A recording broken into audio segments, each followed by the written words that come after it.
tumekuwa na shukurani nyingi sana, hata tuanze eleza hatujue tutaanzia wapi, tutaishia wapi.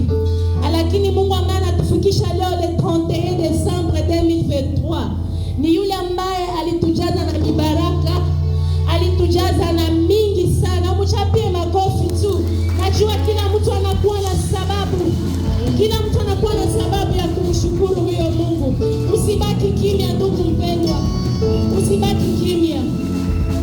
Kufika leo ni neema kutoka kwa Bwana. Nani anakiri hiyo? Nani anakiri ya kwamba kufika leo ni neema kutoka kwa Bwana? Sio maana moyo wako ukuwe moyo ambao unajaa shukrani, na nyimbo zako za saa hizi kuwe zile nyimbo ambazo ni za kumshukuru huyo Mungu tu, kwa sababu ni kwa neema yake ndio tunaona leo. Haleluya. Paza tu sauti yako mahali unapokuwa, na maneno mawili ama matatu tu ya kumtukuza huyo Mungu. Ndugu mpendwa, usisikie haya. Mungu alipokubariki, alikubariki peke yako, hakukubariki na mwenzako. Mungu aliyekuponya hakukuponya na mwenzako, alikuponya peke yako. Ndio maana usisikie haya. Mungu aliyekuepusha na shida zile ambazo haujui hata kama alikutoa wapi, huyo Mungu alikugusa peke yako. Sasa mwenzako, usisikie haya. Usisikie haya asubuhi leo kuinua sauti yako kwa huyo Mungu. Kama haujawahi inua sauti yako katika maabudu, hii ni muda ambao utaweza kuinua sauti yako, kwa sababu anatenda mengi ambayo yanatushinda ufahamu. Haleluya. Que le Dieu qui n'a jamais failli, que le Dieu qui n'a jamais échoué, que le Dieu au-dessus de ton imagination. Quand nous te demandons, Seigneur, tu nous donnes. Quand nous tombons, tu nous ouvres la porte. Tu n'as jamais laissé tomber.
tuko mwisho wa Desemba.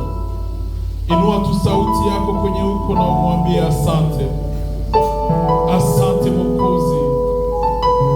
Kufika kwa siku ya leo ni neema Baba. Na kama sisi ni wazima ni kwa neema tu. Hakuna mwenye alimerite. Hakuna mwenye anaweza kuinua mkono na kusema ni kwa nguvu zake, ni kwa akili yake, ni kwa mali yake. Lakini Baba, ni kwa neema. Ni kwa neema ndio tuko hapa. Ndio maana tunakuinulia sadaka ya shukrani kwa shangwe na vigelegele. Tunasema sifa zote ziwe zako.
Ningekualika ufungue Biblia yako.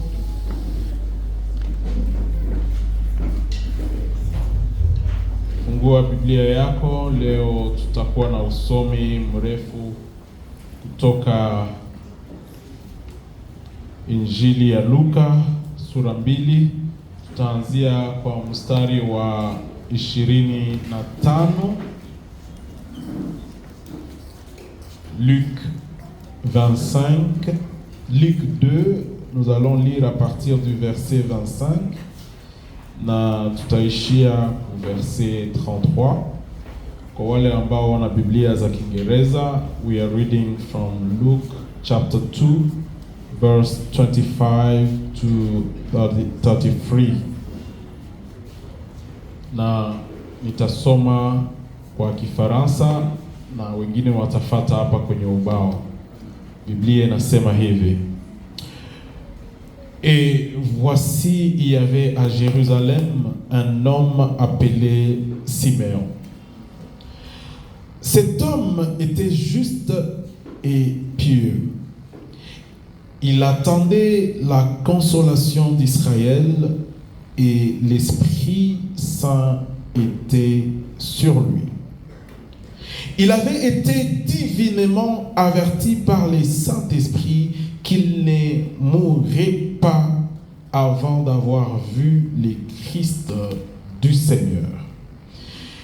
Il vint au temple poussé par l'Esprit, et voici, comme le parent apportait le petit enfant Jésus pour accomplir à son égard ce que ordonnait la loi, il le reçut dans ses bras, bénit Dieu et dit: Maintenant, Seigneur, tu laisses ton serviteur s'en aller en paix, selon ta parole. Car mes yeux ont vu ton salut, salut que tu as préparé avant tout le peuple, lumière pour éclairer les nations et gloire d'Israël, ton peuple. 33. Son père et sa mère étaient dans l'admiration des choses qu'on disait de lui. Kwa Kiswahili ile verse inasema, na babaye na mamaye walikuwa wakistaajabia hayo yaliyonenwa juu yake. Amen. Amen. Leo tunazungumzia kichwa cha neno, sitakufa bali nitatangaza matendo ya Mungu. Na teme yetu tunaitoa ndani ya Psalm 118 verset 17. Ambia jirani yako, sitakufa bali nitatangaza matendo ya Mungu.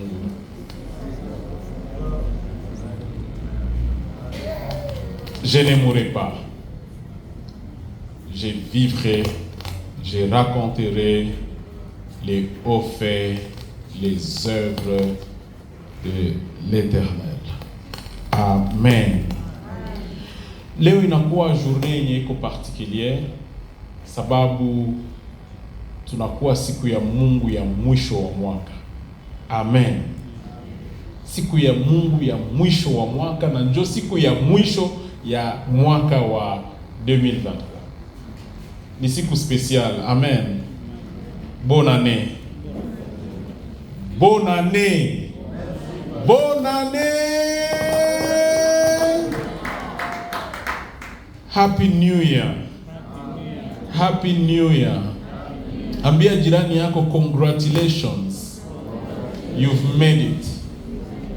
Congratulations. Hongera, hongera umefika. Hongera umefika. Amen. Amen. Ndani ya usomi wetu wa leo tuko mkontekste ambayo Israeli imekuwa domine na Waroma. Na imekuwa wakati yenye Israeli imeteseka sana. Walikuwa na devoir ya kulipa taxe kila siku kwa Roma. Walikuwa na teswa, hata mali yao ilikuwa kama haiko mali yao tena. Unajua kuishi chini ya domination unakuwa kama kukosa uhuru ni sawa vile kukosa uzima wako. Hauna hata haki juu ya mali yako wewe mwenyewe. Unakuwa kama umefungwa, ni kama mtu ambaye yuko ndani ya prison.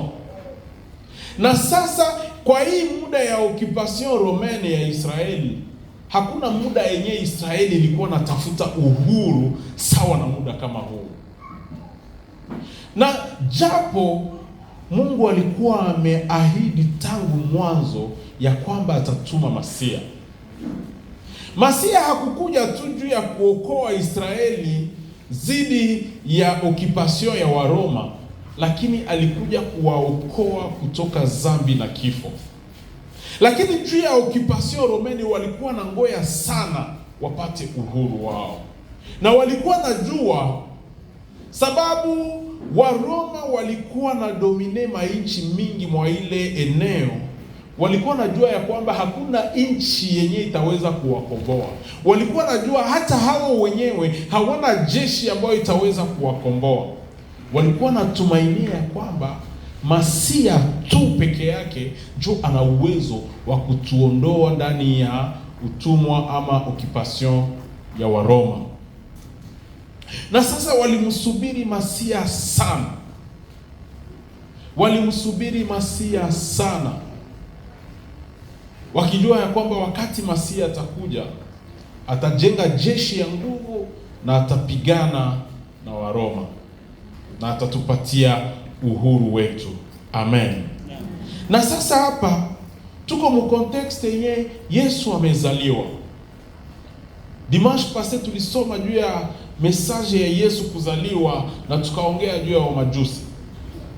Leo tunasoma hadithi ya mtu mwingine, Simeoni, na ningependa leo tujikonsantre kwa huyu mtu. Me context yenye tuko ndani iko particulier. Yesu amezaliwa na inafaa wamulete mbele, wamupresente ku temple, wamupresente kwa Mungu. Na wakati wanampresente kwa Mungu, kuna sadaka yenye inaomba jamaa yake itoe. Jo Yusufu pamoja na Maria wanatoka kwenyewe walikuwa na ikala, wanakuja mpaka wanatoka Nazareti mpaka Yerusalemu. Wanafika Yerusalemu, wako tayari kumpresente Yesu hekaluni. Na kisha wanakutana na huyu mzee Simeoni ambaye alikuwa amepokea ahadi kutoka kwa Mungu ya kwamba hata kufa kabla hajaona wokovu wa Israeli, hata kufa kabla hajaona mwokozi wa Israeli. Amen. Amen.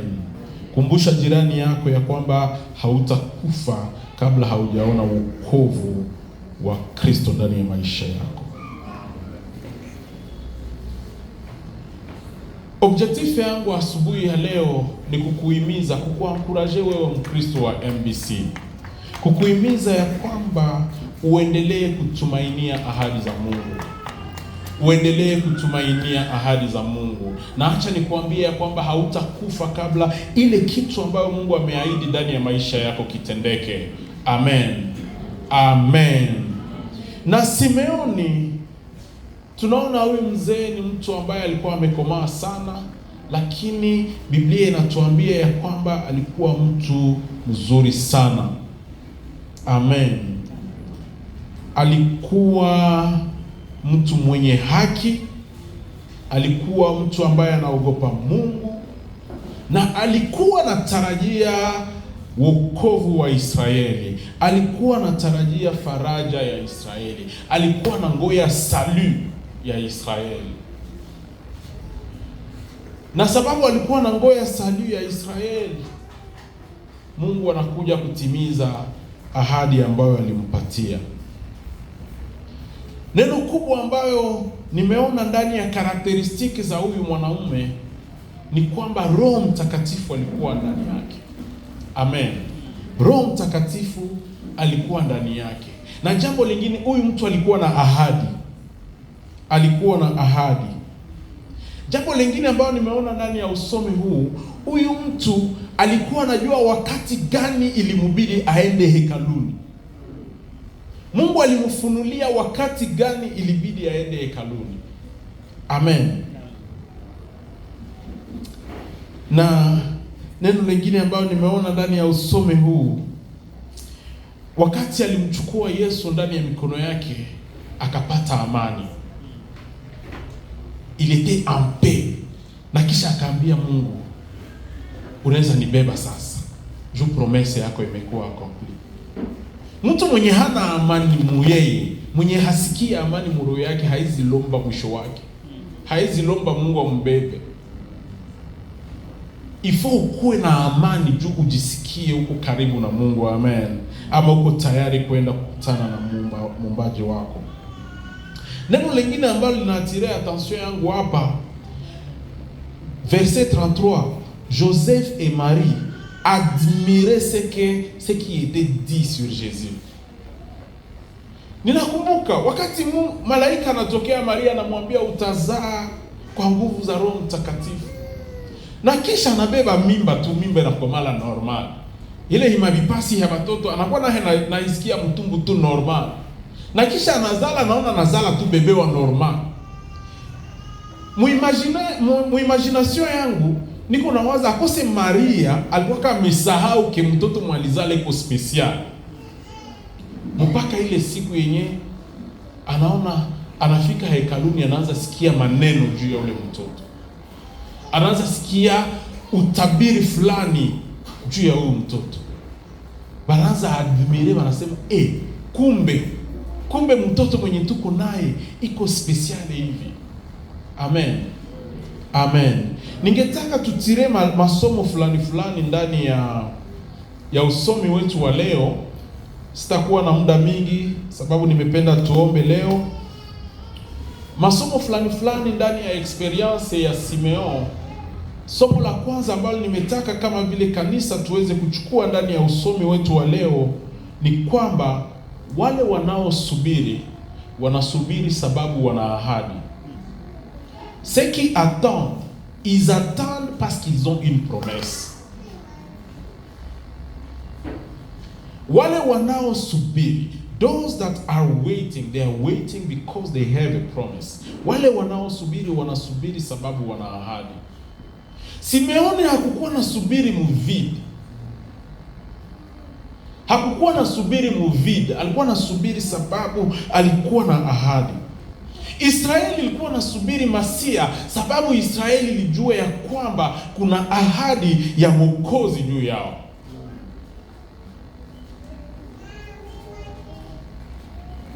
Unajua ile siku Simeon hakukuwa yeye mwenyewe kuhekalu. Hekaluni hakukuwa yeye mwenyewe. Amen. Simeon hakukuwa yeye peke mule mutample. Haiko kusema ilikuwa ka rendezvous ya Simeon na Maria na Yesu. Muhekalu mulikuwa ka watu mingi sana. Lakini ni wangapi ndio waliremarkaka ke Yesu amefika, ke Mwokozi amefika. Kwa wengine wote ilikuwa ni Maria na bebe. Une certaine femme et son bébé. Ilikuwa kama mtoto wa kawaida kwa wengine wote. Sababu hakuna mwingine mwenye alikuwa anamsubiri. Hakuna mwingine mwenye alikuwa naye rendez-vous ile siku. Amen. Simeon n'était pas seul au temple. Il y avait Simeon, mais il y avait aussi une multitude. Kulikuwa kabaki. Mais moi hii histoire ya Simeon bale wengine wote walikuwa kama figurant. Unajua mfilme unakuwa kama acteurs principaux na kunakuwa wale watu wanapitaka tu. Les autres ce n'étaient que des figurants. Acteur principal hapa ilikuwa ni Simeon na Maria na Yusufu na Yesu. Parce qu'ils avaient un rendez-vous. Simeon était là à ce moment précis sababu alikuwa na rendez-vous. Unajua kuna manafasi hapa mkampala kwenye ukakia simama hata kama uko na rendezvous na mtu unakia ngoya mtu wanaweza kuambia polisi na andika pale wanasema usisimame hapa.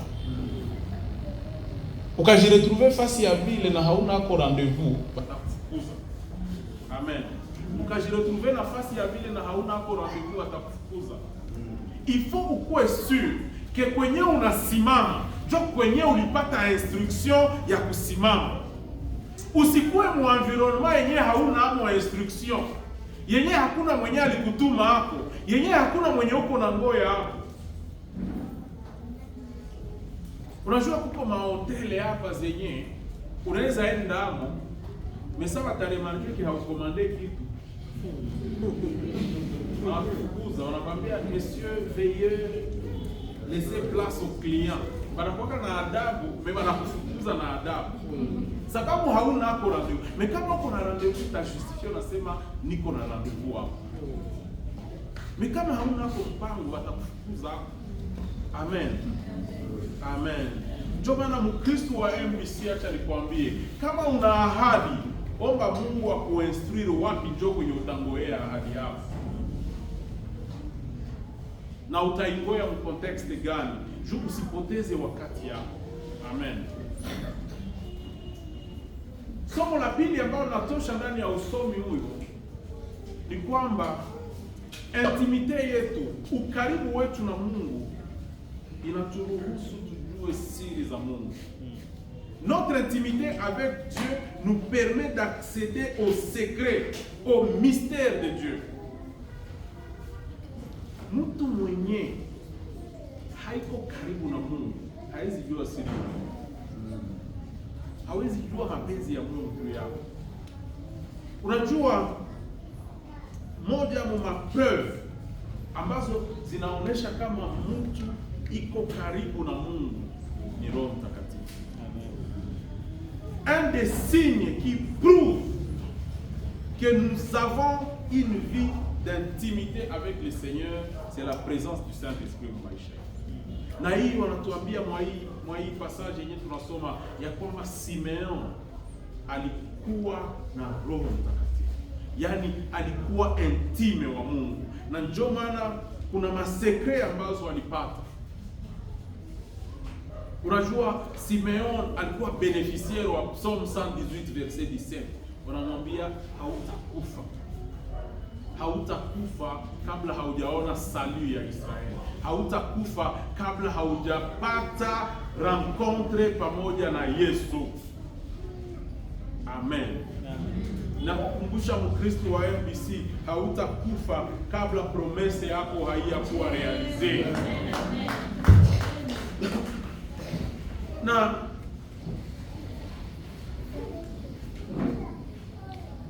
na pamoja na hiyo, wakati wewe Mkristo una develope intimite yako na Mungu, Saint Esprit anaanza kuongelea.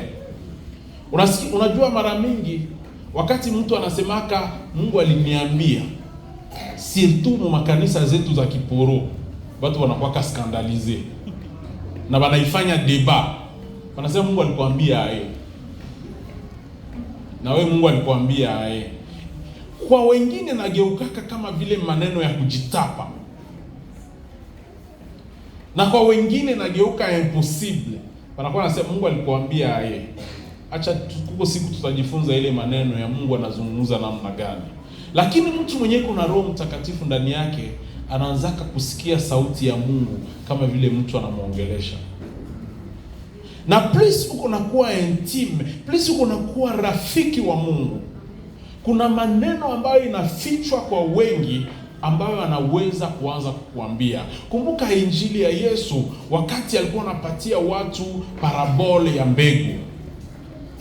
Anapatia watu parabole ya mbegu, anawaambia kuna mbegu ambayo ilianguka huku, kuna mbegu ambayo ilianguka huku. Na kisha wa mitume wanakuja wanamuuliza, sasa vie, jua nini wewe unaongeaka tu maparabole? So nawaambia, kuko maneno yenye nyie ndabaambia madetail.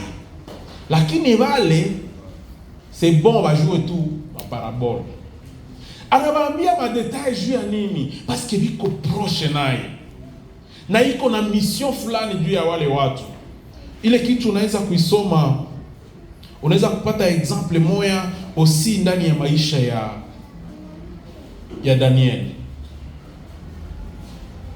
Daniel chapitre 2 verset 28, huko passage moja natuambia pale juu ya gizi Roho Mtakatifu alirevele exactement mambo fulani kwa Daniel. Na hapa hapa ku maisha ya Simeon tunakumbuka kama alimwambia wakati yenye ifale aende kutambo. Wasikia divinement averti, akatoka kwake akaenda wapi? Kutambo. Simeon alikuwa mzee. Mu contexte yetu ya leo c'est peut-être un retraité. Mtu mwenye anaikalaka kwake, unajua kule kwetu wazee analamkaka asubuhi mnamtilia kakiti nje, anakia otajua. Sasa yenye kabaridi kanaanza, mnamrudisha mnyumba, mnawakishia mbabula, anafanya nini? Anaota moto. Donc ni mzee mwenye kuna ngoya siku yake ya mwisho. Ba retraité wanakuwa anuie sana. Sio bana vya kufa. Hana kazi. Kuna voisin moya vyangu, moya ni voisin yangu Kinshasa mwenye ni retraité. Anashindaka siku yenye anakuja kuuliza kila siku, hautaenda mvili? Hautatoka uende mvili? Siku yenyewe unamwambia ndaenda mvili, anakuambia twende tu. Hana programu. Hana kwenye uko naenda. Anakuambia tu twende. Nikusindikize tu na mimi nitoke. Simeon était peut-être chez lui, hana programme. Mais ile siku le Saint-Esprit anakuja mwambia Simeon, leo ndio siku ya rendez-vous, uende ku temple. Angelikuwa saa nyingine, angelikuwa siku nyingine. Mais ile rencontre haikuwa ka hasard.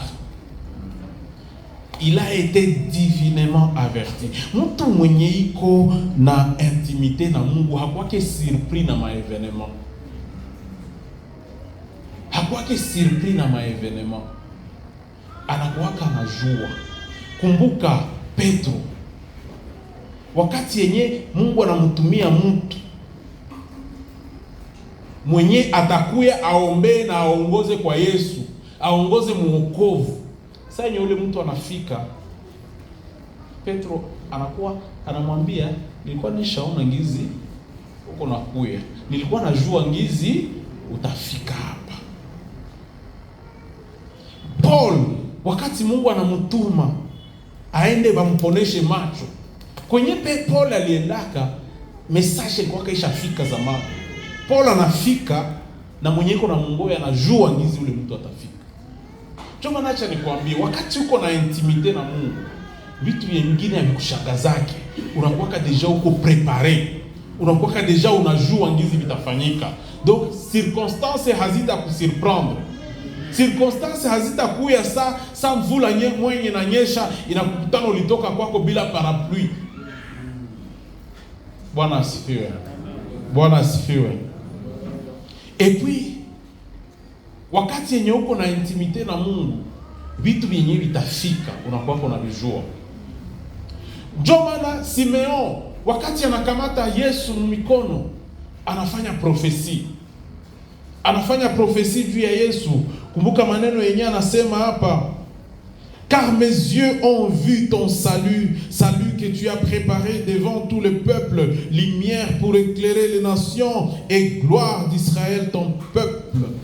Ukaenda ku verset 34, unasikia Simeon les bénit et dit à Marie sa mère, voici cet enfant est destiné à amener la chute et les relèvements de plusieurs en Israël et à devenir un signe qui provoquera la contradiction. Alors quand c'est bon, Dieu Yesu naye a déclaré kule mbele confusion, analeta watu wanachanganyikiwa, wanakosa ni vitu gani vyenye tunaingia. Amen.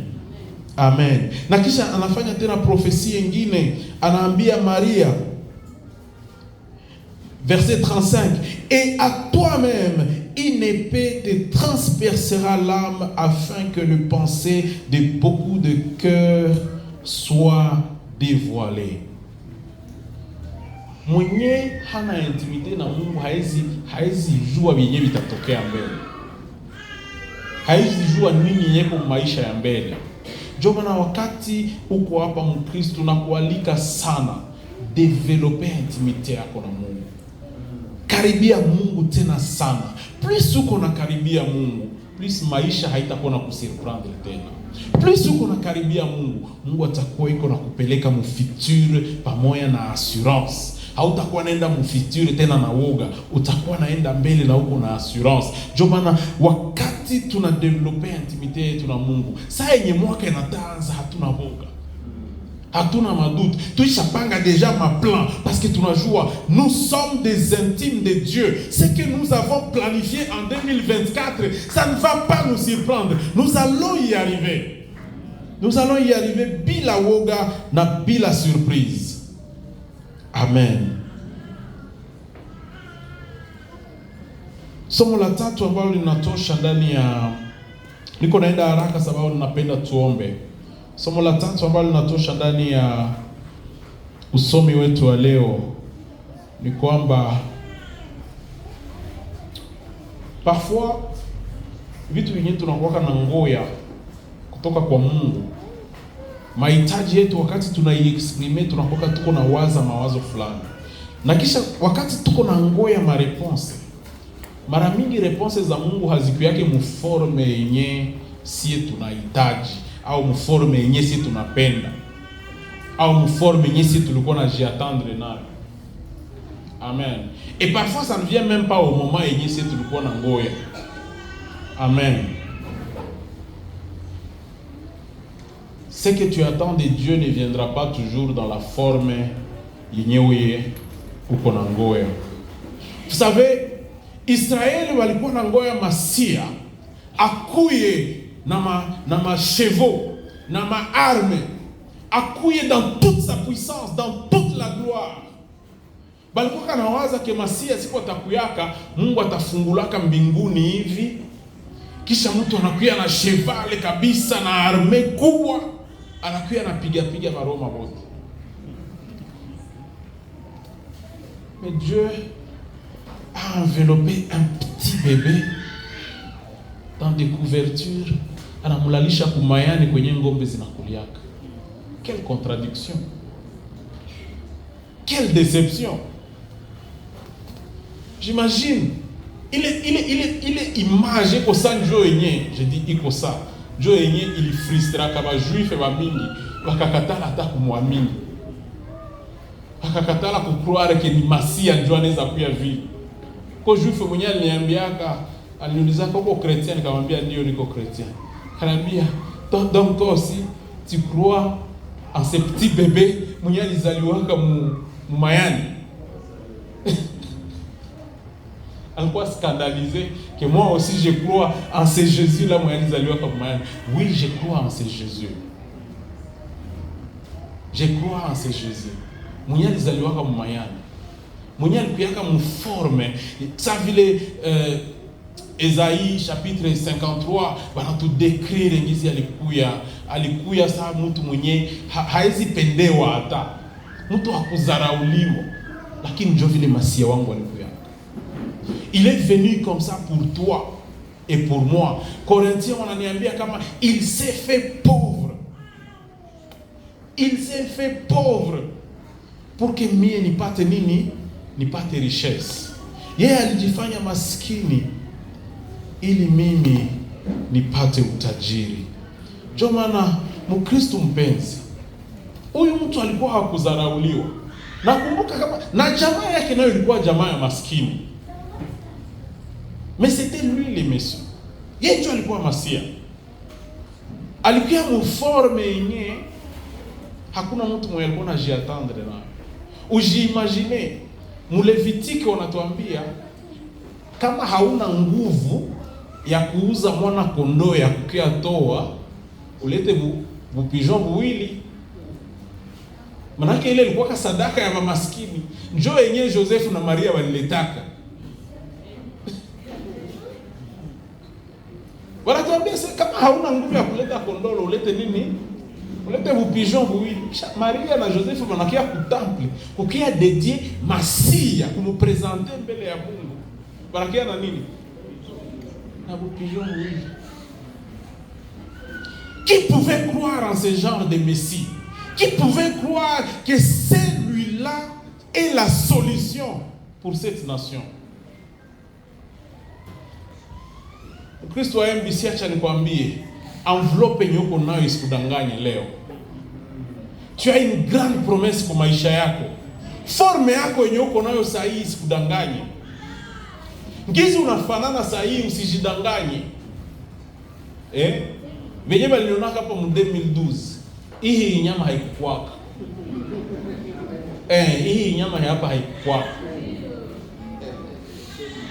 Donc forme yenye uko nayo saa hii, badada, wale bagarso biko pale uko na muzarau saa hii. Mais forme yenye uko nayo saa hii, haujue yenye atakuwa nayo mu 2026. Jomana ndugu yangu, usijizarau na usizarau mtu. Gisi uko, il y a un avenir devant toi. Kuko vitu yenye viko mbele yako. Kuko ahadi ya Mungu mbele yako. Na usizarau kenye uko sahi. Kuko kwenye Mungu iko nakupeleka. Kuko kwenye Mungu iko nakupeleka. Jomana forme yenye uko nayo, usianze patia Mungu image zenye uko na waza. Usimwanze mwambia Mungu niko naomba kitu fulani, mais unapenda kifanyike ngizi we, modèle ina dépendre na Mungu. Toi tu peux dessiner les résultats, mais la façon dont ça va arriver, c'est Dieu qui décide. Amen. Ngizi vitafika, yeye njo atadecide. Amen. Ndio maana kukosewa na pesa leo haisignifie ke uko maskini.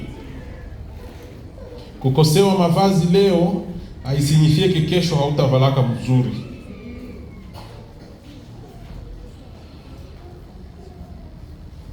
Solution ya Wayahudi ilikuwa kwamba Mwokozi akuje ndani ya sifa na utukufu, atetemeshe kila mtu, lakini Mwokozi wetu alikuja ndani ya forme ya kuzarauliwa ili salu yako iwe na impact.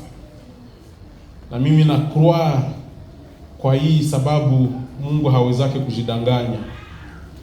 Le Dieu de toute la gloire est venu dans toute l'humilité pour que mimi na wewe tupate wokovu. Ndio maana kama vile Simeoni, acha nikwambie, kama hautakufa utaishi na utatangaza matendo ya Mungu. Kumbuka ya kwamba wakati yenyewe unapokea promise, wakati yenyewe unapokea ahadi ya Mungu, shetani naye yuko pale kwa kukupiganisha, kwa kukudekuraje, kwa kukufanya ukue presse utoke mu destiny yako. lakini acha nikwambie, subiri, sois patient, sois persévérant. Wakati uko na ahadi ya Mungu, ukuwe sûr, ujenge imani yako na useme ya kwamba itawezekana. Kwa nini itafanyika? Sababu Mungu anavalorize témoignage yako. Ndio maana anasema hautakufa, utaishi. Na utafanya nini? Utatangaza matendo ya Mungu. Utatangaza matendo ya Mungu, utatemwanye. Ndio maana niko nakuambia usijidekuraje, sababu utatemwanye. Hii mwaka yenye tuko naanza itakuwa mwaka ya matemwanyaje zako. Utatemwanye, usiogope. Na témoignage ni kwambia siku zilizopita ya kwamba Mungu iko naenda changer nature ya témoignage zako. Iko na kupeleka mtémoignage ya vitu vyenye vilikuwa na semble impossible kwa macho ya wanadamu. Vile vitu vyenye kila mtu alikuwa anawazia hakiwezekane, hakitafanyikaka tena. Biologiquement impossible, financièrement impossible, structurellement impossible. Vile vitu ndio vyenye Mungu anatafuta kukujengea. Anatafuta kupatia témoignage mpya ndani ya maisha yako, témoignage ya wokovu. Sisi kama Mission Baptist Church, Mungu anatafuta kutupatia témoignage ya multiplication. Anatafuta kutupatia témoignage ya multiplication. Anatafuta kutupatia témoignage ya onction na miracle. Anatafuta kutupatia témoignage ya croissance na development. Anatafuta kutupatia témoignage ya kuinuliwa kama kanisa ambayo itakuwa sinyi ya kwamba Mungu wetu anaexiste. Wewe kama Mkristo, Mungu anatafuta kukupatia témoignage ya afya na kuinuliwa. Mungu anatafuta kupatia témoignage ya uzazi. Hata kama umefanya miaka na haupate mtoto, Mungu anatafuta kupatia témoignage. Mungu anatafuta kupatia témoignage wewe baba ambaye umefanya miaka huko unatafuta kazi. Mungu anatafuta kupatia témoignage na kurudisha chômage muhistoire yako, sababu mbele kunakuwa makontra zenye zitakuheshimisha. Wewe mama ambao umetafuta ndoa, acha Mungu akupatie témoignage na mariage ya mapendo, mariage ya furaha. Wewe kijana ambaye haujue kesho yako itakuwa namna gani, Mungu anatafuta kupatia témoignage ya kuinuliwa, ya kupanda juu na ya kuinfluence. Ndio maana nimpenda kwenye huko usimame tudeklare pamoja.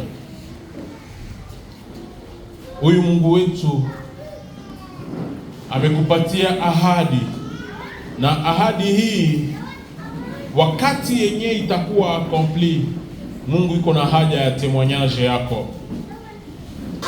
Il dit dans sa parole que hautakufa, utaishi. Mais utaishi juu ya nini? Juu proclamer témoignage, uproclamer kazi ya Mungu ndani ya maisha yako. Simeon hakukufaka, aliishi mpaka siku ya exaucement yake, mpaka siku ya accomplissement ya promesse yake, na ile siku alianza kutemwanye ya kwamba Masia amezaliwa, mwangaza wa ulimwengu mzima ambaye aliahidiwa. Acha na wewe Mungu akutendee. Acha na wewe Mungu akutendee. Mungu akushangaze mchana wa leo. Mu 2024 acha Mungu akushangaze. Mungu akutendee mema. Ningetaka tu kwenye huko uanze kuinua sauti na kuanza sinye témoignage yako ya 2024.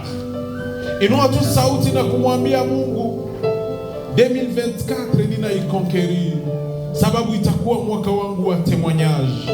Itakuwa mwaka ambao utanitembelea, mwaka ambao utanijibu, mwaka ambao utajibu maombi yangu na kunipatia témoignage. Acha nikwambie kwamba ushuhuda wako utakuwa ushuhuda ambao utabariki wengi. Utakuwa ushuhuda ambao utawajenga wengi, ambao itajenga imani ya wengi. Ndio maana kwenye huko usibaki kimya. Anza kuomba Mungu na kumwambia mwaka unaoanza uwe mwaka wangu wa ushuhuda. Usibaki kimya. Yes. Oui Seigneur, j'ai prié que 2024 soit pour moi une année de témoignage, une année d'accomplissement des promesses, une année où tu m'exauces, une année différente, une année spéciale. Oui, je te rends grâce pour ce que tu feras pour mon frère. Je te rends grâce pour ce que tu feras pour ma soeur. Je te rends grâce pour ce que tu feras pour cette église. Je te rends grâce, toi le Dieu fidèle, toi le Dieu au-dessus de tout, au-dessus de tous. Toi le Dieu de notre témoignage, toi le Dieu de notre salut, toi le Dieu qui exauce, toi le Dieu qui accomplit chacune de tes promesses. Oui Seigneur, exauce cette église, exauce cette église Seigneur. Entends la prière des frères, entends la prière des sœurs, entends la prière des enfants. Oui Seigneur.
Le Seigneur t'attend en 2024.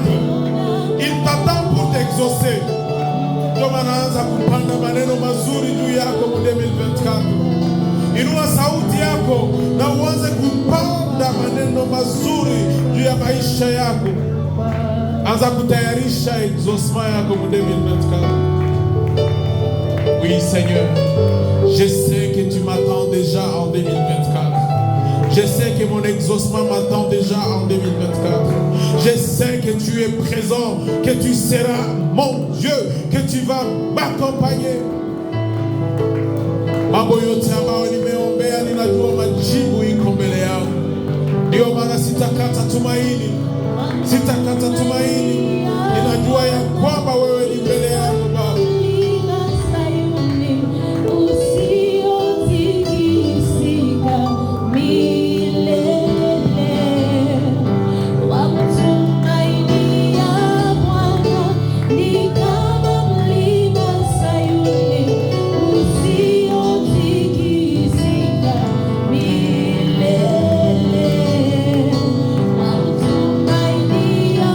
Baba.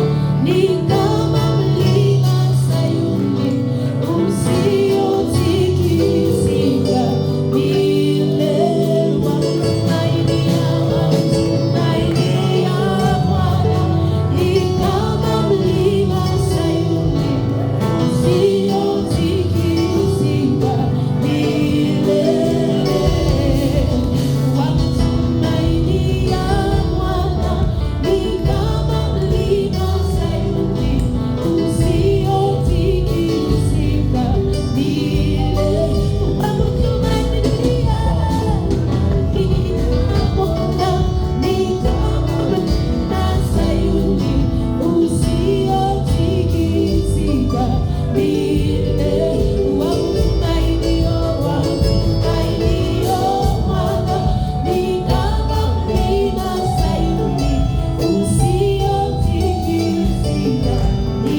sitakufa, nitaishi, nitatangaza matendo ya Mungu. Amen. Amen. Aha. Envelope ziko. Fanya tu hivi. Pepea tuna yako. Na mwenye hana yake alombe diakoni kule nyuma. Amen. Ona sizione. Onesha tu yako. Mwenye hana envelope ombe huku nyuma. Sadaka yako uitie tu envelope. Amen. Diakoni uweze kugawa envelope huku nyuma. Kama hauna envelope utie tu mkono juu atakufikishia bahasha. Zenye ulitayarisha kutoa leo utie tu ndani. Kama hauna yako diakoni,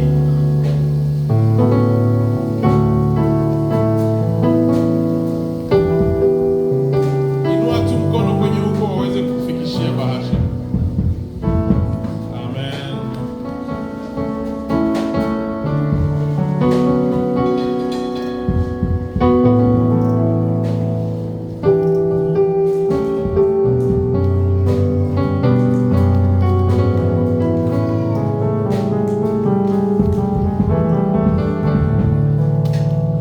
Waimbaji hapa wataimba wakiwa wanakaribia.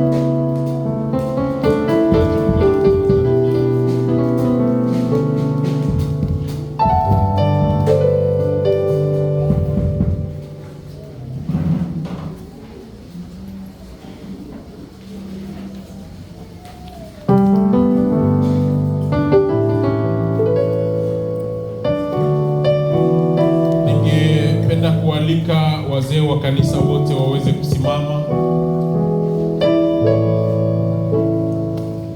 Wazee wa kanisa wote mngekaribia tu hapa mbele.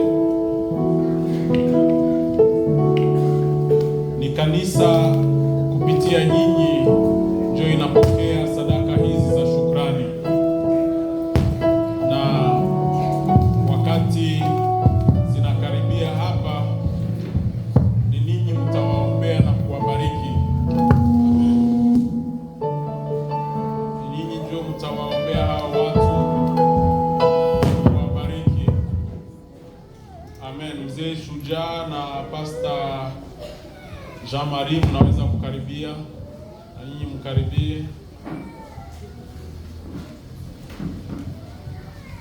Tutajipanga tu hapa karibu. Papa Jeremiah tukue ingambo.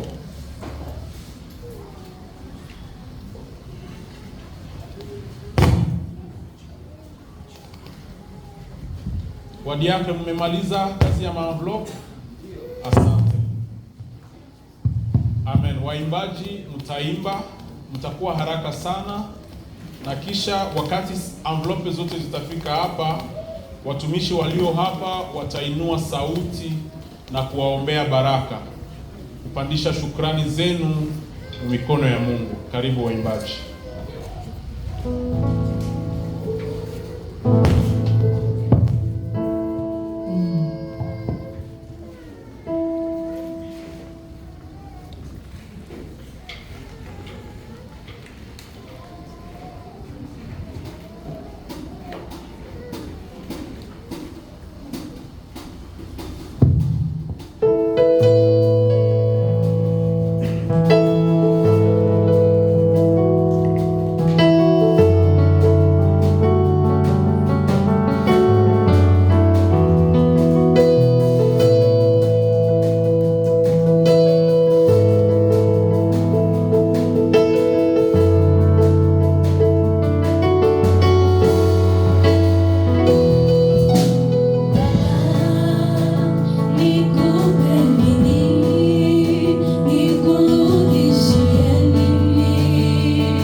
yako nini?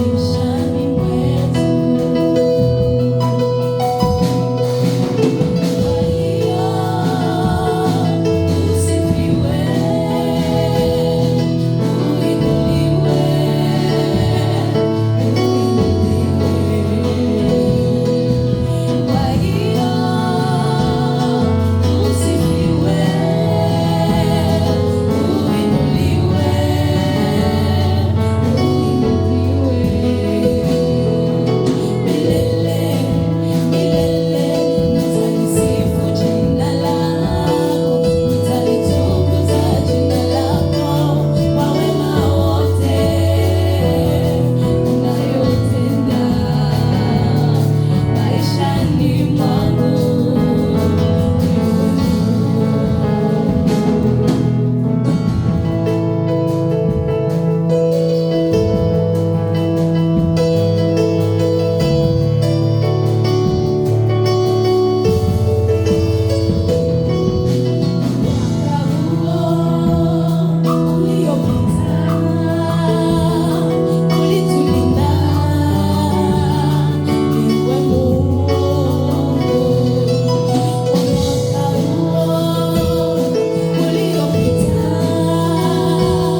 Nafasi ni kwenu watumishi, muweze kutangaza maneno juu ya sadaka hizi.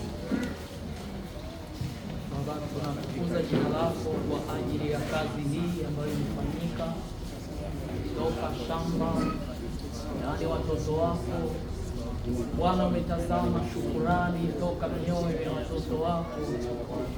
Najua kisa na maana kile ambacho umefanya Bwana. Tunatangaza ushindi wa ajabu kama jinsi rohoni inavyoishi, afya njema kwa jamaa, familia, watoto, wazee, wa baba, wa mama, vijana, wasichana wote wategemezwe Bwana, ili kazi ya mikono ya watoto wako. Najua pale mahali ambapo wameweza kufikia kapo hii, acha tunatangaza neema yako na ushindi. Tunatangaza Bwana afya tele kwa mwaka huu unaoanza kwa ajili ya kazi ya watoto wako. Asante kwa neema yako na usafi kwa pamoja nasi. Endelea kutendea mema na ukubwa wako kuendelea kwa pamoja nasi. Asante kwa imani yetu kushikilia sawa na wewe kwa jina la Yesu. Ningependa wewe mwenye uko kule njoo useme amen. Amen. Amen. Acha ifanyike vile vile wamesema, na njoo vile itendeke ndani ya maisha yako. Amen. Bwana asifiwe. Ambia jirani yako mwaka mpya na mambo mapya. Mwaka mpya na mambo mapya. Watoto bonane. Watoto sibasikie bonane. Bonane. Bonane. Amen. Hii itakuwa mwaka ya mzuri sana. Aza souhaiter. Ambia patia souhaiter ma vœu. Wish them well, wish them blessing, wish them peace. Aza patia jirani yako ma vœu za mzuri vya 2024.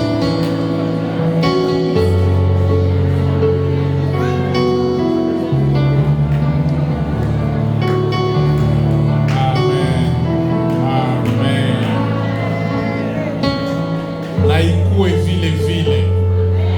Acha 2024 ikuwe mwaka ya amani, mwaka ya pesa. I wish you cash. I wish you cash. I wish you promotions. Kubenye biko mu business niko na ba wish multiplication ya capital. Chiffre d'affaires yenu ipande. Ba mama, multiplication ya uzazi. Tujaze dunia. Tujae mu Mission Baptist Church. Hii neno ninaisema sans exception. Muzazi mwenye haya zalaka mwi 2024 tutakuwa na celebre Desembre 2024 na bebe wako. Amen.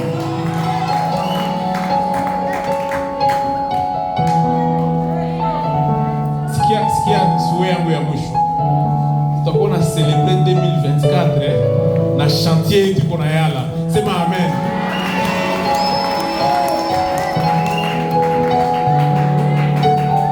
Jomana niko na kuombea onction ya multiplication, niko na kuombea onction ya vitesse. Wakati yenye Mungu ataanza multiplier vitani resultat zako zikuye mbio mbio. Amen. Amen. Bonne année. Mbele ya kupita kwa maneno mengine, ningependa kuwapatia theme yetu ya année 2024. Na njo suwe yangu kwenu. 2024, it's a year of excellence. Ningetaka ikuwe kwako année ya excellence. Na hii stika ninapenda uibanishe, kama ni ku Bible yako, kama ni ku kompyuta yako, kama ni ku gari yako, ikuwe visible. Amen. Wadiakre watatugabulia kila mtu apate stika moya na uitie fasi kwenye itakuwa na kukumbusha kila siku ya kwamba tuko mwaka ya excellence. Bandugu bapenzi, hatutaki mediocrite. Kemea pepo ya mediocrite. I wish you a year of excellence. Acha ukuwe mtu wa heshima. Kwenye utakuwa na kutembelea na kupokea na heshima. Nyumba yako ikuwe nyumba ya heshima. Maisha yako ikuwe maisha ya heshima. Katika jina la Yesu. Amen. Ile stika uweke fasi kwenye itakuwa visible sana. Amen. Amen. Amen. Bwana asifiwe. Kumbusha tena jirani yako mwaka mpya na mambo mapya. Mwaka mpya na mambo mapya. Papa Jimmy, karibia hapa basi. Wakati Papa Jimmy anakuja tunamuankuraje. Amen. Na iko na makado zingine za kupapatia. Mimi nishapapatia zangu, si vile? Naye anataka papatia zake. Wandugu wapenzi, ile maliste ziko tayari. Ziko tayari? Sawa. Bwana asifiwe. Miziki punguza kwanza. Punguza kwanza. Vyenye ninataka sema, ninatia mikro pembeni, si vile? Bwana asifiwe. Bwana asifiwe. Mungana nisikia? Ndio. Mwaka wa 2024 tunapenda kupanuke. Kuwe mamunene, si vile? Mbona iko saa mko d'accord? Amkubaliane na mimi. Bwana asifiwe. Bwana asifiwe. Ambia jirani yako, I am God's hero. Niko hero wa Mungu. Niko hero wa Mungu. I am God's hero. Je suis un héros de Dieu. Na juu uko hero wa Mungu, unataka kufanya pledge wewe na mimi. Unataka kufanya nini? Pledge. Zile mkwe nazo. Amen. Unataka kufanya pledge kwa nini? Papa Jimmy atatuexplique, lakini napenda ni introduire hivi. Kanisa yetu inahitaji kujengwa. Amen. Amen. Nilikuwa nimeambia watu hapa kama msiku zenye ziko mbele umu mkaingia 500 personnes, hatuko 500. Tukafika 500 personnes tutakosa nafasi ya kuikalisha watu. Leo nimeanza ona ikosa, tulitafuta kosa nafasi ya kuikalisha watu. Ulikosa kidogo, leo tukose nafasi ya kuikalisha watu. Haukuona vile? Angalia tu pembeni. Angalia. Sasa musiku zenye ziko mbele ndio vile itakuwa. Watu wataenda naongezeka na kisha hatuna pa kupatia. Tunapenda watu wakwenda yala kule nje. Juu mtu akisha ikala nje 3 fois ataanza changer destination. Na hatupendi ikuwe vile. Ndio maana tunapenda ujiangaje. Wewe na mimi tujiangaje. Mimi nishafanya pledge yangu. Na mimi napenda wewe ufanye pledge yako. Haitakuwa pledge ya discrimination, lakini itakuwa pledge ya imani. Tunataka fanya action de foi. Nina bisema pole, ndarudia ku micro après. Tunapenda hivi mu janvier 2024 tukwe tumenunua ile fasi. Bwana asifiwe. Mu janvier 2024 tukwe tumenunua ile fasi. Nani mwenye anawaza iko possible? C'est possible, hein? C'est possible, hein? C'est possible. Sasa acha niwaambie strategie. Strategie ndio hii. Kila mtu humo il faut ajiengager. na tumefanya kategori selon uwezo wenye uko nayo na selon imani yako. Na acha nikukumbushe, ukakonte kuposhe zako havitawezekana. Juu poshe zetu ziko limite. Acha tukonte kuposhe za nani? Za Mungu. Tu croire. Na nini napenda ikuwe engagement yako mui 2024.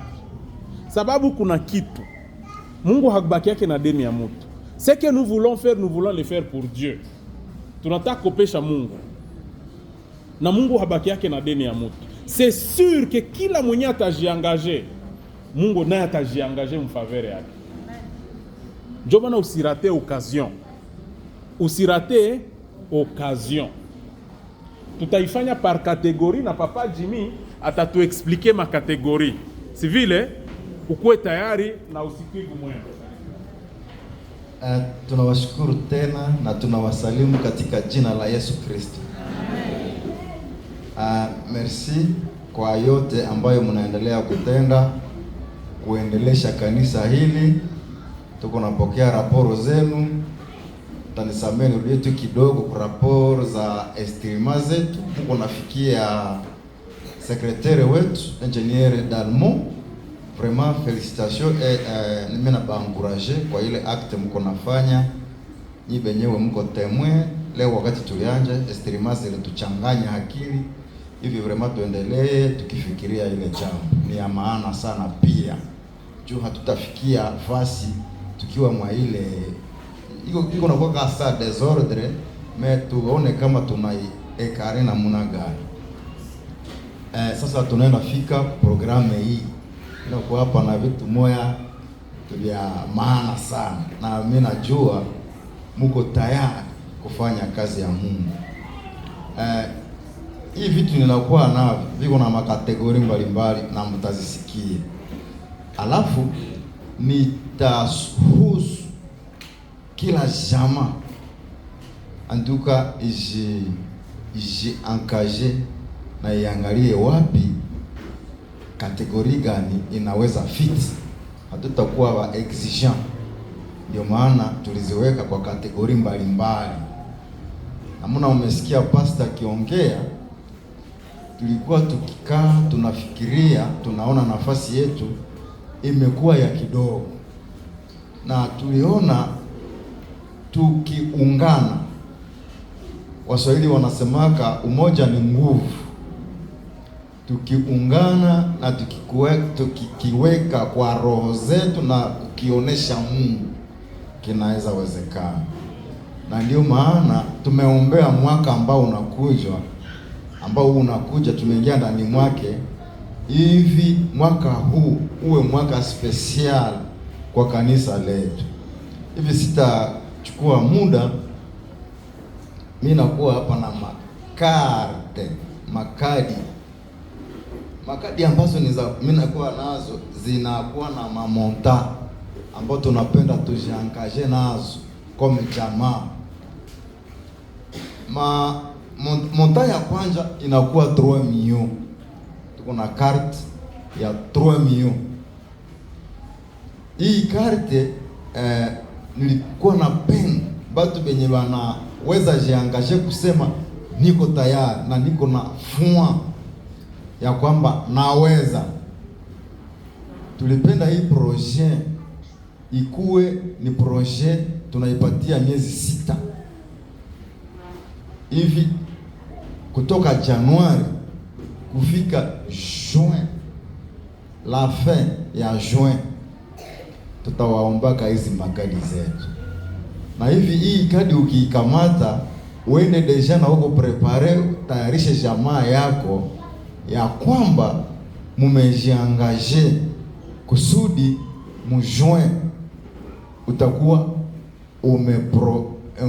umeprevoir hii pesa kuileta kanisani. Sisi wenyewe tutajua namuna tutaitumikisha kufatana na besoin principal ambayo tunakuwa nayo. Kunakuwa kadi zingine zinakuwa na 1,000,000. Nilisema kila mtu hapa atakamata kadi. Kama hauna jamaa, uko celibatere, na utakamata kadi uende usiombee. Kama haujaribu Mungu na pesa zako, hauwezi barikiwa hata kidogo. Tunakuwa na makadi zingine zinakuwa na 500,000 shele. Nimesema hizi mamonda tutazicollect kumwezi wa 6. Tunazicollect kila mwezi mpaka mwezi wa 6. Oh, mimi naelewa sasa. Tunazicollect a partir ya mwezi wa kwanza mpaka mwezi wa 6. Hivi ukiona wewe unaweza leta kadi yako kuiremetre kwetu, hata kama ni avant mwezi wa kwanza, hata kama ni kesho, tutaipokea na tunakuwa registre quelque part.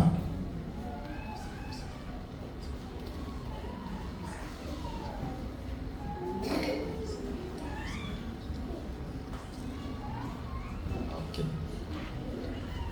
Alafu usijiulize vitu mingi. Tulikuwa na proposition ya kusema hizi pesa tuzifungulie account ku bank. Kuna watu ambao wanatumika njia mbalimbali.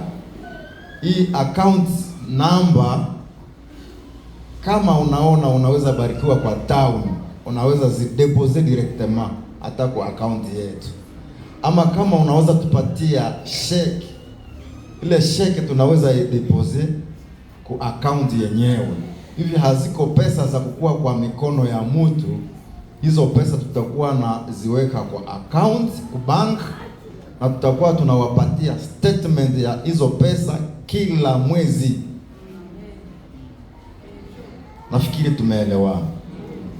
Tunakuwa na karti nyingine ambayo wewe unasema 3 million, 1 million, 500. Hapana, tuko na nyingine yenye iko open. Unaweza sema mimi kunivo yangu mimi naweza pata 50,000 ama 100,000 ama 150. Donc yenye iko chini ya 500.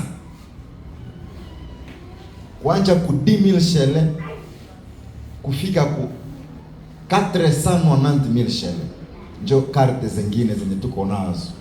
Hizi karte hatukuandika monta.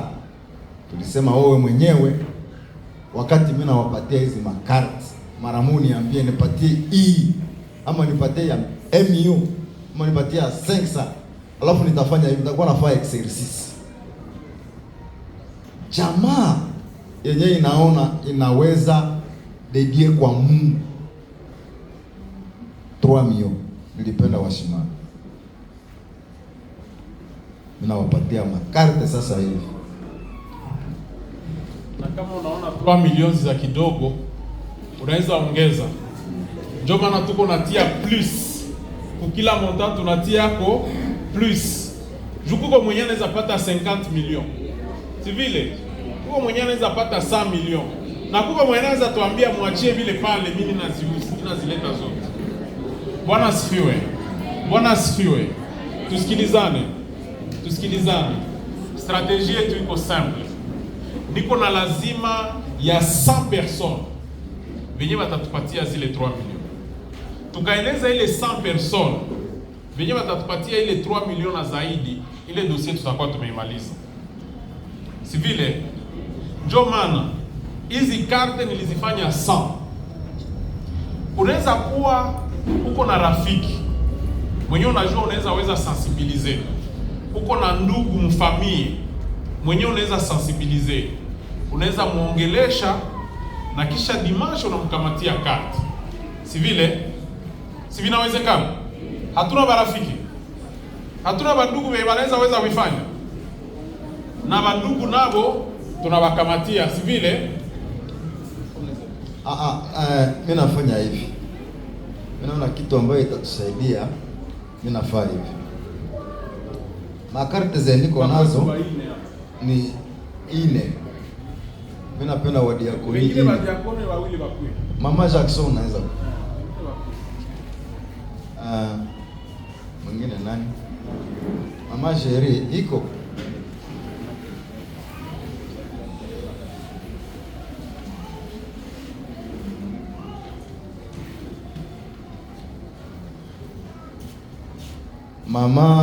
Mama Jackson iko na kategoria 500,000 shele. Mama Jerry iko na kategoria 1 million. Papa iko na kategoria 3 millions. Ingénieur iko na ile kategoria de 10,000 à 490. Ni yeye sasa. Unaweza kuya hii koteo. Papa opio. Comme ça. Kwa sasa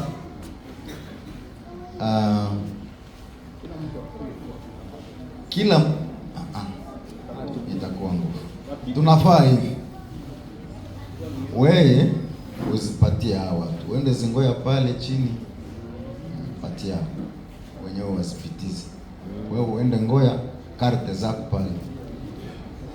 Hiyo ni 3 millions. Na wewe endelea, enda ngoye kule chini. Kama hauelewe, mama iko na ya 500,000 na yeye iko na ya 1 million. Yes. Pendekezo ni hii. Wakati karte zinapita hii na unasema kuko familia. Familia sijaongea na mke wangu. Hapana. Wewe kama ni wewe unasema haujaongea na Mungu. Sijamaliza. Unajua kanisa ni familia. Sawa? Sasa familia tulishasikia makategoria. Tulishasikia. Sasa mimi na familia yangu mtupe muda twende tuzungumuze.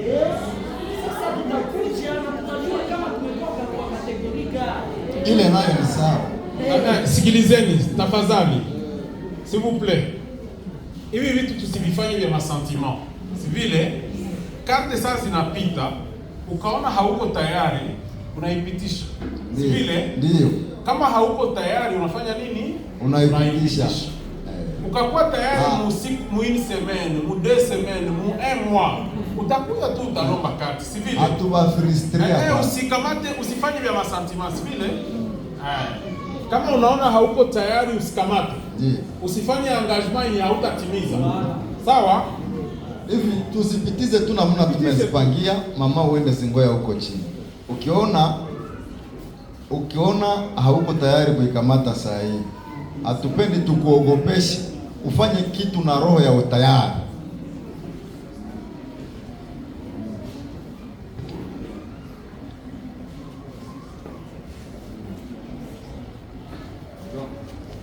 Na kuko wenye hawapendake bafanye pledge mu public. Kama haupendi kuongea ile 200 milioni yako mu public, unapia tu unaniona tunaongea, si vile? Tunaonana tunabimaliza entre si. Alors na kisha kuko liste hapa, wakati tutamaliza ibada, diakre atakuwa pale nje, utakuwa namuonesha karte yenyewe ulikamata, anaandika majina na makontakte na montant. Si vile maliste ziko hapa. Donc badiakre watakuwa pale kumlango, wakati yenye tutamaliza utakuwa natoka unajienregistrer. Sawa? Hivi engineer iko na makarte zile za kuanzia 10,000 shele mpaka 490. Unielewe vizuri. Kama wewe jene unaweza sema kama na mimi naweza pata 300,000 shele, unaweza kamata. Ama mtu uwezo yangu ni ya 20,000 unakamata. Kila kategori kabisa iko na nafasi yake. Kwa wale ambao wanaweza pata 1 million, ukamate ile ya 1 million, unakuwa 1 million plus. Sijui kama naeleweka. Na kisha tuko na 6 mois kuanza kesho mpaka le 30 juin. Tunasema date ya mwisho tafika le 30 juin, il faut kuwe umemaliza ile deni, si vile?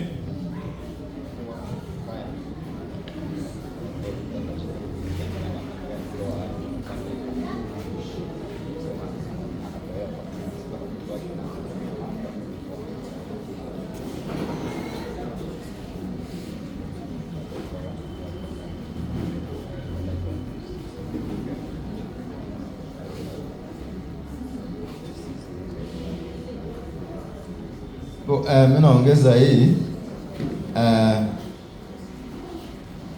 tuko nasema familia, alafu ndani ya familia mnakuwa na muko batoto ya jamaa mena bako nafanya kazi. Ukiona familia yangu ishakamata kadi na mimi nasinyanganyia yangu, itakuwa tu bien. Unanielewa? Hivi siseme hivi juu wazazi yangu wamekamata karte mie sitakamata. Unaweza shikamatia na wewe kuzinyanganya ile baraka yako personnel. Hii tuko na ile iko sawa baraka ya jamaa, lakini unaweza kamata na wewe baraka yako personnel. Unajaribu Mungu kusema Mungu na mie ngoja nione hii mwaka kama itapita namna gani. Alafu na nyanganya karte moya na wewe unashikosandre na ile karte kusema mwa hii mwaka kenye na mimi nenda tenda ni hiki. Itakuwa tu bien.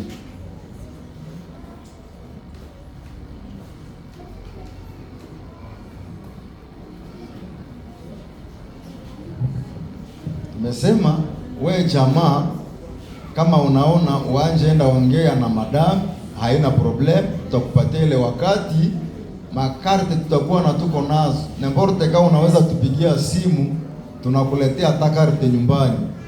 Kama unasema mniletee karte ya hivi, tutafanya nguvu yote tukufikia hata nyumbani.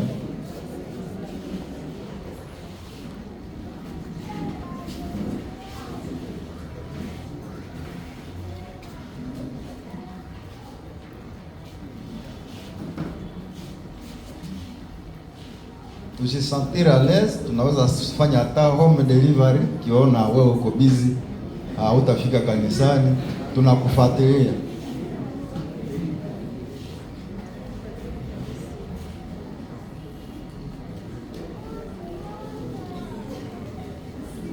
Ni kitu ambayo utabeba unaenda kiombea wewe mwenyewe, alafu unatumika na unajua hapa maproje zangu, hii proje iko hapa pembeni. Hivi sasa unakuwa tayari, tunakuambia na mbona utafanya, lakini proje yenye tuko nayo tunaenda fungula account number kuhusu ile kabisa pesa, kusudi tukue na wapatia kila mwezi kwenye tunafikia. Masahau mwenyewe kwa kunyuma.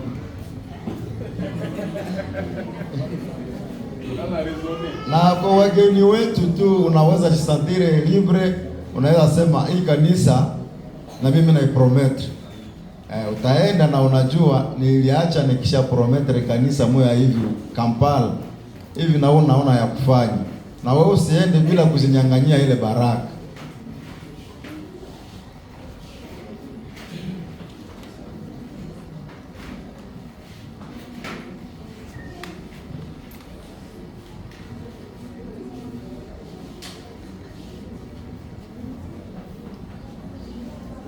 Hivi tulishakuwa clear. Ukiona utaanja enda fikiria tu, makarte ziko, tunaweza kutumia après, kisha réfléchir mzuri.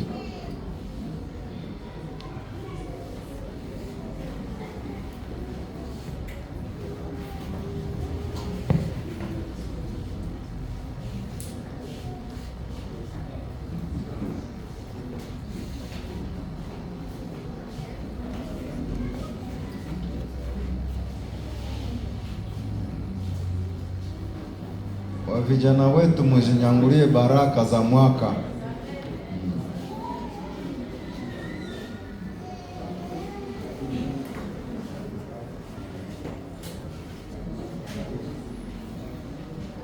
Kule nyuma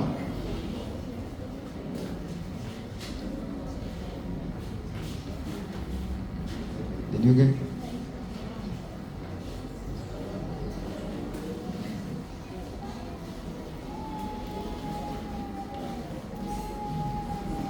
na watoto wetu tunaweza wanyangulia karte tu, unampatia naye ana promettre Mungu kwa ile projet. Ninaona Pacific iko nasikilizana na madame. Zane kabisa.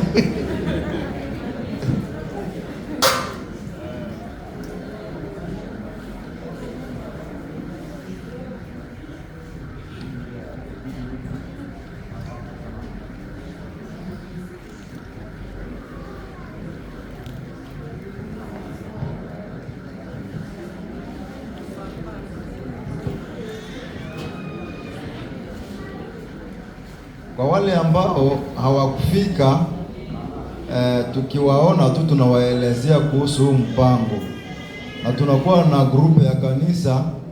Kama hauja jiretrouver jina yako mwa ile grupe, unaweza leta nimero yako, tunakuongeza kusudi ufate movement yote ya kanisa.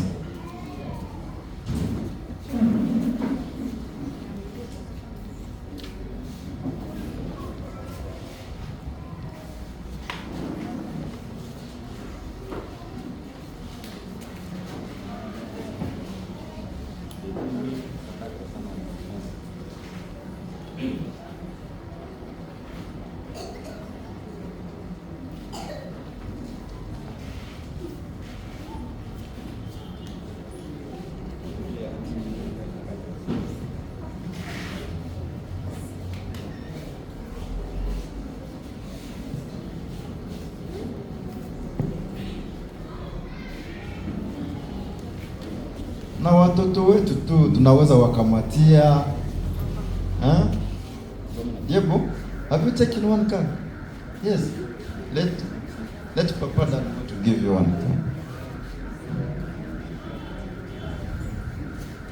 Mwenye angali nahitaji kadi, unyoshe tu mkono juu bajue kwenye huko. Kama hauyapata karte, Patia watoto. Unyoroshe tu mkono kwa msana wewe bakupatie. Engineer, watoto. Acha na mtoto yako asimamishe kwa hii kazi.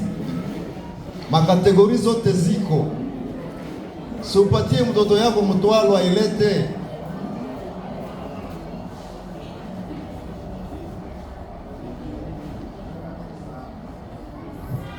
Anja huku mbele. Papa Jimmy. Kubenye habiko sur, akamate ile yenye hakuna montant. Vile mwenye sahi ungali na fikiria ukamate ile yenye hakuna montant. Kwa sababu jina yako ikuwe ku liste, tunaweza kuita, tunakuuliza tutie montant gani. Si vile? Au wewe unaweza tuita, unatuambia bon, mtie yako 50 million. Haiko vile.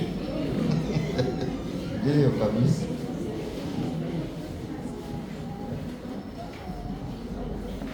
Fanya haraka, saa zinapita.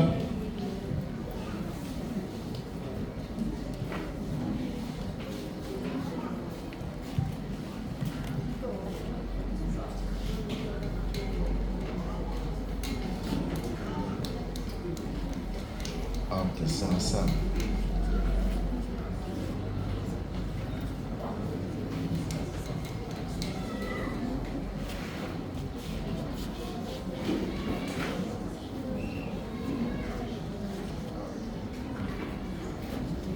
Okay, sawa. Nafikiri kila mtu amepokea kadi yake. Tufatane mzuri. Wakati tunatoka nje, diakoni, secretaire wa development batakuwa pale nje. Alafu namuonesha kadi yako, anakuwa registre. Tuko deja na papier zenye tutaweka list. Hivi utaonesha kadi yako mbele ukaweke kusakame, waanje kaandika, usiende kama hawaandike ile kadi. Na ndio tutaweza kuyua na kufanya suivi ya zile karte zetu. Hatutawamenase, wewe mwenyewe utaenda jombea. Tumesema a partir ya janvier, wewe ukiona unaweza kuwa capable ya kutorepondre deja, basi tunaanjia pale. Lakini juin ndio mwisho yetu. Le 30 juin tutakuwa tumekuwa na kila kadi ya kila mtu. Hivi usiende kama hawaregistre carte yako. Vraiment merci kwa ile kazi, tunashukuru sana, lakini hatutatoka hapa hizi makarte kama hatuziweke kwa mikono ya Mungu. Nitaomba Suja aziombee.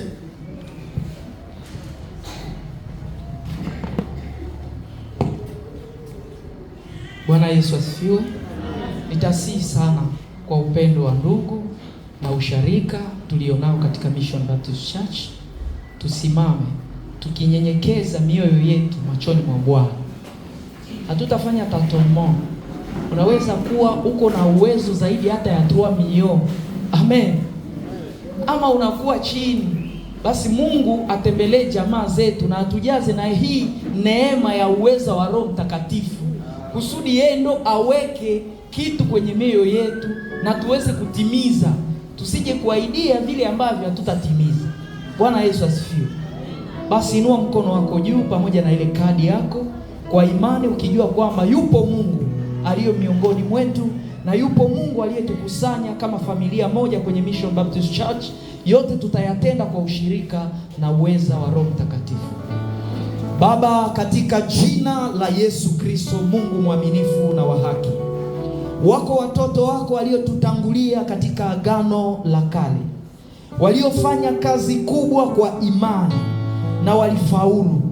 Wako watoto wako waliotutangulia tangu pale wakati mitume walifanya kazi na ujasiri, matendo ya Roho Mtakatifu ikaandamana nao, na kitabu kikaandikwa ya kwamba matendo ya mitume ni kweli. Roho wa Bwana alinawiri, Roho wa Bwana alihimiza, Roho wa Bwana alitenda. Na sisi pamoja na umoja tulionao na familia hizi tunakuamini Bwana, ukaweze kuingilia miradi ya familia zetu Mungu, ukaingilie mashamba, ukaingilie fahamu zetu, ukaingilie vipawa na karama kwa ajili ya utekelezaji wa kazi kubwa hii tulionayo katika kanisa hili Mission Baptist Church. Tunaamini kwa uwezo wetu hatutaweza, lakini upo uwezo unaotupita fahamu, ndio uwezo wa kimungu unaofanya kazi ndani yetu. Tunakuamini Bwana, na imeandikwa ya kwamba pamoja na Mungu tutafanya mambo makubwa ambayo ndiyo maajabu. Tunangojea maajabu yako kuvaa mwili kutupitia sisi, maana umetuchagua na kusudi.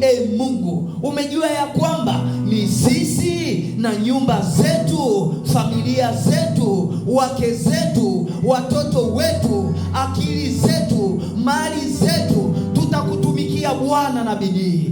Asante kwa wokovu ambao umehakikisha kwetu, na yule ambaye anaweza fanya tendo la imani pasipokuwa na imani ndani mwake, Bwana tunakusihi Mungu uweze ukamtembelee kwa uweza wa Roho Mtakatifu, ili tendo la imani hili liweze kuwa nguvu na uweza kwake, kwa sababu nguvu na uweza unatokana na wewe katika wokovu tuliopata. Emanueli, Mungu pamoja nasi, tutendee zaidi ya kuomba kwetu, kwa sababu tunatangaza afya na amani kwenye roho zetu, tukiamini ya kwamba tunajengwa kweli kweli, maana wale walio na afya rohoni inadhibitika na mwilini. Bwana, chochote hakitakufa kilicho cha watoto wako, bali tunatangaza uhai, tunatangaza uzima katika jina la Yesu Kristo. Amen. Amen. Nitakumbusha tu maneno fulani kwa haraka, kisha tutafunga mkutano. Amen. Bonane. Bonane. Heri ya mwaka mpya. Amen. Kuna kazi ambayo itafanyika hapa deuxième semaine ya janvier, kazi ya kugeuza hii nafasi. Screen yetu haiko clear na tunataka tukue na screen ya kalite ya juu sana. Tumetembeza mahitaji kwa watu fulani. Kama umepata hitaji hizi, ukuye unione kwa haraka sana. Tuko na lazima ya ekran ine za 50 inches. Kuna teknisien mwenye ataifanya inakuwa screen moja, itakuwa mzuri sana. Kama na wewe uko na mvi ya kubiona, fanya haraka. Kama Mungu anaongea pamoja na wewe juu ya hii kazi, uweze kuya uone swati mimi, swati Papa Jimmy juu ya ile kitu. Na tutafanya design ya mzuri sana. Mwenye atafika hapa mwisho ya janvier atakuwa anatuliza ni hapa ama nimepotea, lakini itakuwa tu hapa. Tumesema mwaka wa excellence, si vile? Tufanye vitu vya bien. Tuanze fanya vitu vya bien. Jambo la pili, hii wiki, hii semeni yenye tuko naanza hapa, watatutilia internet unlimited hapa mkanisa. Alors, kazi ya hii internet ni kusema tukuwe na kapasite za kufanya makilte zetu zikuwe live, na tutaanza live zetu tukishamaliza vile. Sasa tutakuwa tumemaliza hizi design. Kuko ndugu ametutumia devi, kama uko na besoin ya kuona kwa ile devi, Bwana asifiwe. Kuko mwaenza mingi za kujinyang'anyia baraka. Kama uko na besoin ya kuona kwa ile devi, na wewe ufanye geste, ukuye uone swat mimi swat Papa Jimmy. Sawa? Najua kufanya ile live. Nimewambia kama tutakuwa deja na internet, lakini tunahitaji kamera. Tuko na appareil photo hapa ya mzuri, bale bandugu habaya ni explique jua nini yabiko na itumikisha. Mais il faut watuambie jua nini. Mais lakini tuko na lazima ya kamera. Kamera yenye tatupermettre tufanye video live za kalite ya mzuri. Si vile? Juu ukuwe natoka kukanisa, sasa unafika kwako, tuko na jikaza kukamata ima video hapa, hatuyakuwa na nguvu ya kuzitia online haraka. Lakini tukuwe natoka kukanisa, ukuwe na besoin kama utapenda ufuatilie tena mahubiri, unaenda tu online kupage ya kanisa, unafata tena vyote. Bandugu yetu wenye wiko mbali, kuko sasa unasafiri, unakuwa uko mbali, unakosa kama utafata wapi, unaweza fata culte yetu live. Tutavianza kwa hii mwezi wa kwanza, na tunahitaji contribution yako. Kama Mungu anazungumza na wewe, utupatie kamera. Acha Mungu akubariki. Usitoke hapa na hauyakia niona kama hii neno inakuhusu. Si vile? Usitoke hapa na atia onana juu tuweze kuvalide ile kitu, tujue kama tumekimaliza. Na kia tatu, tunahitaji kompyuta ya mzuri. Kompyuta yenye iko pale nyuma, niko na haya kuambia kama haiko yetu. Mungu akazungumza pamoja na yetu, iko pale lakini inaharibika.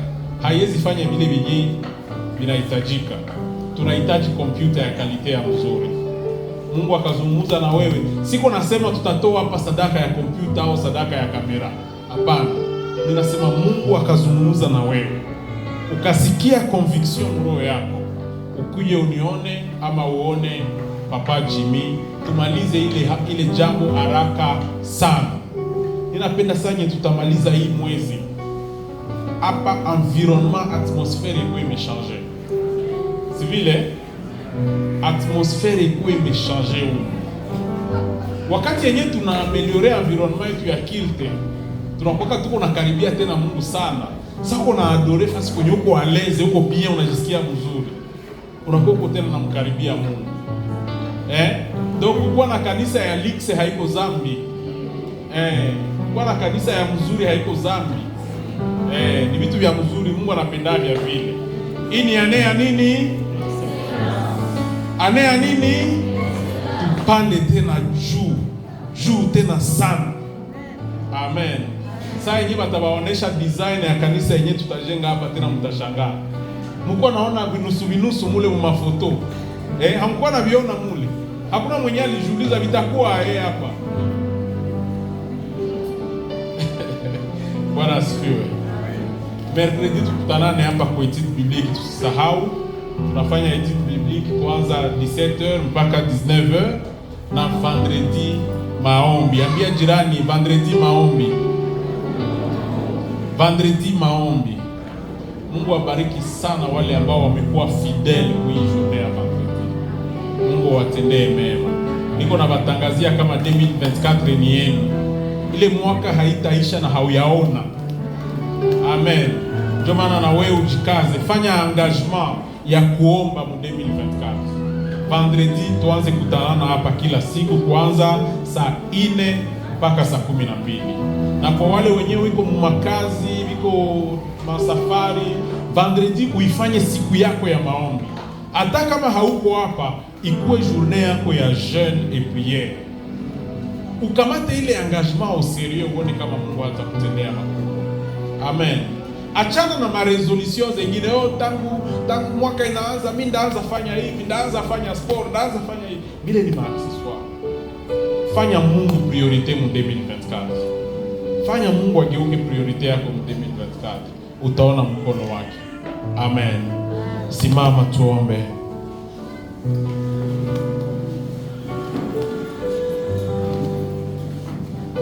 Ningependa kwenye huko tu uanze kuinua sauti yako na kusema asante.